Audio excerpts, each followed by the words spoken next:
Don't blink, it's your boy Yink. Welcome to the show. Thanks for doing well because I'm having a wonderful day on this release of Season 2, Act 2.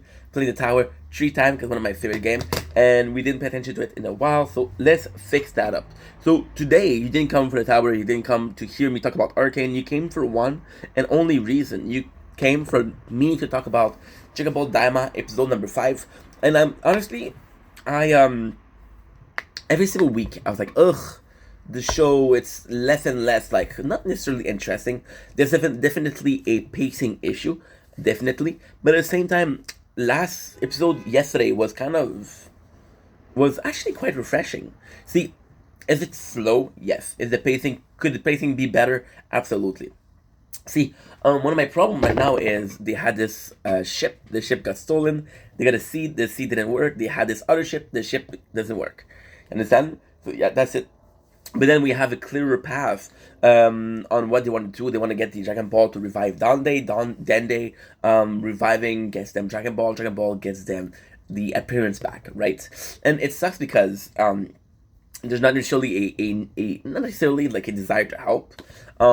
We have not necessarily Goku doesn't want to help, but um, I think I think the plan is okay. Well, like, let me get big again. Let me get to my adult size, and then we'll help you. But then yesterday we had a very cool episode. We had a realization that the girl who helped them, which is Ponzi, is actually a princess. Now, why is that important is because if you guys remember Shishi is also a princess. There's a lot of link in between Dragon Ball Daima and Dragon Ball Budokai. No, not Dragon Ball Budokai, but Dragon Ball, right? And she's a princess.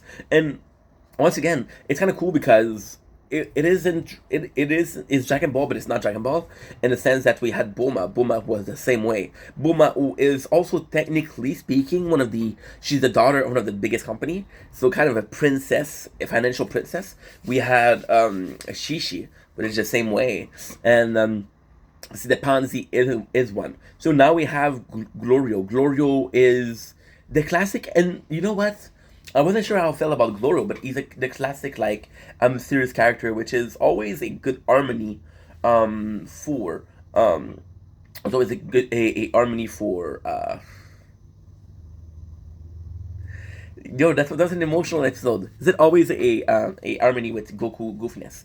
We had the king, the father of Pansy, promised his daughter if Goku helped them, and Goku. It's kind of nice because Goku's like, no, I'm married, and he has kids, but he's a fucking kid, which is I thought it was funny.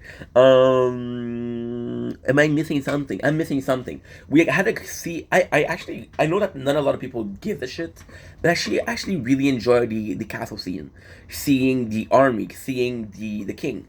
Um, See, we're reading this book, and this book is about the same thing.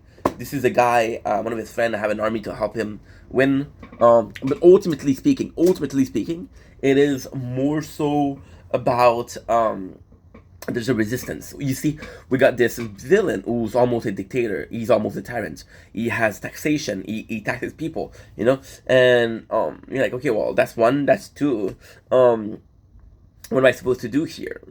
There's this lord, he has this army, everybody's fucking starving, so nobody can oppose him. But there's a kingdom that oppose him, right? Now, the army might be nothing. It's kind of nuts because in the first episode, we saw the army, well, not this first episode, sorry, the possibly the third one? No, it was last week.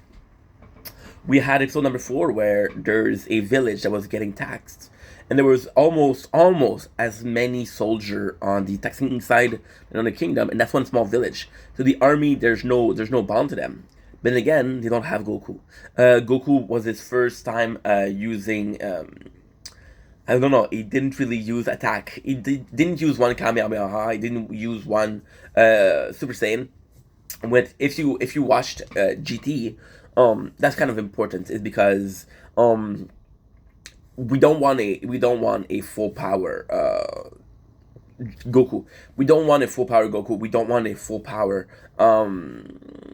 Naruto and Boruto. We don't want a full power Ishigo Next Generation. We don't want a full power because they just can clear everybody, right? That we have that is nice. However, I do believe, personally speaking, I do believe that Super Saiyan and Kamehameha, or even got the gun to a certain degree, um, are kind of are kind of staple in the Dragon Ball universe. And you, okay, well, we didn't have a Super Saiyan, and Super Saiyan is kind of the identity.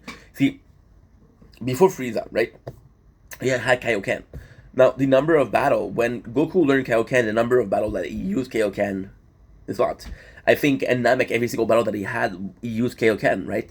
And remember, with Riku, with Jace, with maybe against Captain Ginyu, he didn't use it because he was in another body.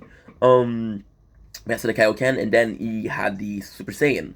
And if you look at the Cell Saga, which is after the Frieza Saga, there's very little battle where he's not Super Saiyan. There's very little moment where he's not Super Saiyan. And that's pretty much it. Anywho, long enough video. But I love you guys. Take it easy. Peace.